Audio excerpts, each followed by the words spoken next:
name is Estelle Marque. I'm the course manager for a redesign program at the Agency for Clinical Innovation.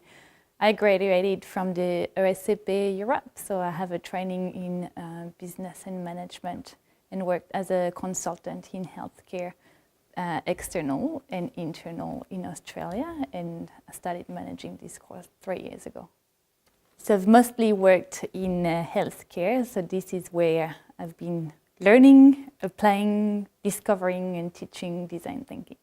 A project I've carried out with a team when I was an internal consultant in a hospital was to manage patients in an emergency department. So to try and reduce the wait and the queue in an emergency department. So we've reviewed how we communicate with patients, why they present to the emergency department, and how we manage them while they're in the emergency department.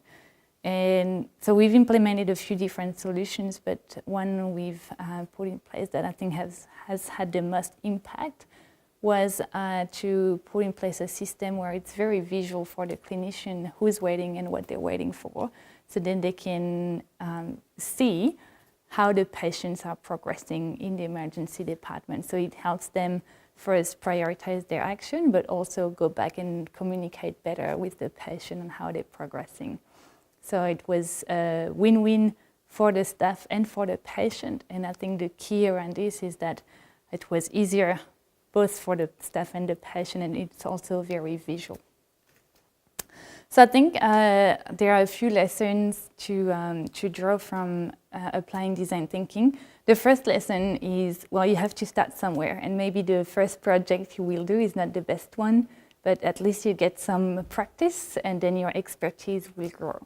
And in applying design thinking, I think it's very important to make things simple for the people you're designing for, and to make sure they're simple enough, but they're actually helping you meet your objectives. You have to really understand what are their deep motivation and values.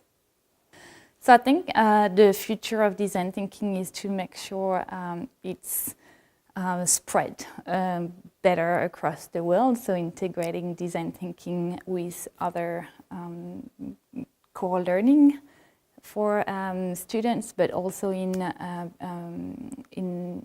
your professional life.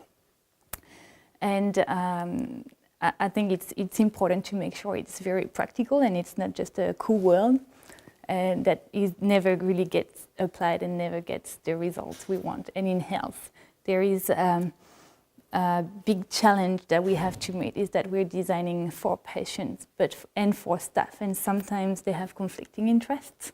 So really understanding what motivates both and taking both visions into account and designing an efficient system is really important to make sure we have a sustainable healthcare system.